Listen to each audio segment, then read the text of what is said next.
अस्सलाम वालेकुम पाकिस्तान। हमीद नकीबी आपकी खिदमत में हाजिर है। नाज़रीन, दुनिया इस वक्त एक अजीब जंग देख रही है। ईरान पर अमेरिका हमले कर रहा है, लेकिन इसराइल जो ईरान का सबसे बड़ा दुश्मन है खामोश खड़ा है। इसकी कहीं पर आवाज़ ही नहीं आ रही, कोई बयान ही नहीं आ रहा। रूस ईरान का स्ट्रेटजिक पार्टनर है, मगर रूसी फ़ौजी मैदान जंग में मौजूद ही नहीं हैं और ना ही रूस की जानिब से ईरान के हक़ में कोई बहुत बड़ा बयान सामने आया है। चीन ईरान के साथ खड़ा होने का दावा करता है, मगर चीनी फ़ौज भी कहीं नज़र नहीं आ रही। लेकिन हालिया चीन के बयान ने भी खलबली ज़रूर मचाई है, क्योंकि चीन का कहना है कि अमेरिका ने ताकत के ज़ोर पर चलते चलाए आबनाए हरमज़ को बंद किया और अब ताकत के ज़ोर पर ही इसे खोलना चाहता है, जो कि इसका हल नहीं है। लेकिन अमली तौर पर चीन की फ़ौज इस मैदान में नज़र नहीं आ रही। तो फिर सवाल ये है कि क्या ईरान वाकई इस जंग में अकेला है, या फिर दुनिया की तीन बड़ी ताकतें ईरान के गिर्द एक ऐसा खामोश खेल खेल रही हैं जिसके नताइज पूरी दुनिया भुगत सकती है। क्या रूस ईरान को अमरीकी जासूसी मालूमात दे रहा है? क्या चीन ईरान को ऐसी टेक्नोलॉजी फराहम कर रहा है जो जंग का रुख बदल सकती है? क्या इसराइल ने जानबूझकर अमेरिका को आगे कर दिया है? और सबसे बड़ा सवाल, क्या अमेरिका ईरान के ख़िलाफ़ जंग लड़ रहा है, या दरअसल रूस और चीन के साथ एक बड़े आलमी पावर गेम में फंस चुका है? आइए एक एक करके समझने की कोशिश करते हैं। रूस ईरान का स्ट्रेटजिक पार्टनर है। दोनों ममालिक अमेरिका की आलमी असर और रसूख को चैलेंज करते हैं। दोनों के दरमियान दिफाई और सियासी ताउन भी मौजूद है, और दोनों मगरब के साथ शदीद कशीदगी का सामना भी कर चुके हैं।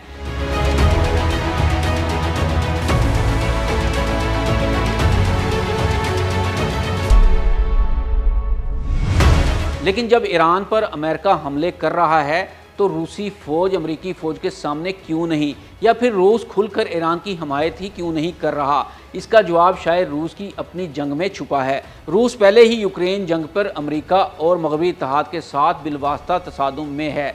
मास्को के लिए ये इंतहाई ख़तरनाक होगा कि वो एक ही वक्त में यूरोप और मशरक़ वस्ता में अमेरिका के साथ बराह रास्त जंग शुरू कर दे। लेकिन रूस की खामोशी को मुकम्मल बेअमली समझना भी ख़तरनाक होगा। मोतबर तज्ज़ियों और रिपोर्ट्स में ये इम्कान ज़ेर बहस रहा है कि रूस ईरान को इंटेलिजेंस, सैटेलाइट इंफॉर्मेशन, तकनीकी ताउन और दीगर बिलवास्ता ज़राए से मदद देता रहा है और दे रहा है। ताहम इस वक्त ये कहना दुरुस्त नहीं कि रूसी फ़ौज बराह रास्त अमेरिका के ख़िलाफ़ ईरान के साथ जंग में शामिल हो चुकी है। यानी रूस शायद ये चाहता है कि ईरान इतना मजबूत रहे कि अमेरिका को आसान फतह ना मिले, लेकिन रूस खुद जंग में ना फंसे। अब बात करते हैं चीन के किरदार की। नाज़रीन, चीन का खेल शायद रूस से भी ज़्यादा पेचीदा है। चीन ईरान का बड़ा इक़्तिसादी शराकतदार है। ईरानी तेल चीन के लिए इंतहाई अहम है और दोनों ममालिक के दरमियान तवील मुद्दती ताउन भी मौजूद है। लेकिन चीन ईरान के लिए अमेरिका से जंग क्यों नहीं लड़ रहा? क्योंकि बीजिंग की अपनी तरजीहात हैं। ताइवान, जनूबी बहर चीन, आलमी तिजारत और अमेरिका के साथ मुमकिना मुस्तकबिल का बड़ा तसादुम। चीन शायद ईरान की जंग को अपने लिए एक ऐसी जंग नहीं समझता जिसके लिए वो बराह रास्त अमेरिका से टकरा जाए। लेकिन चीन ईरान को मुकम्मल तौर पर कमज़ोर भी नहीं देखना चाहता। चीनी तेल ख़रीदारी, सनती तिजारत, ड्यूल यूज़ कंपोनेंट्स और इक़्तिसादी रवाबत ईरान को दबाव बर्दाश्त करने में मदद दे सकते हैं।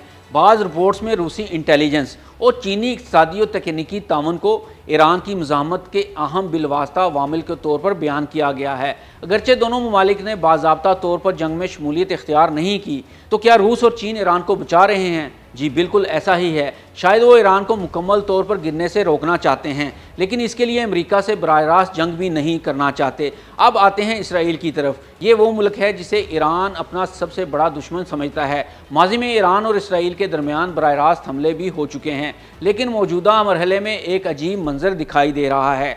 अमेरिका जंग का मरकज़ी फ़ौजी बोझ उठा रहा है, जबकि इसराइल का बराह रास्त किरदार निस्बतन महदूद नज़र आ रहा है और वह अमेरिका के पीछे छुपकर खामोशी से बैठा तमाशा देख रहा है।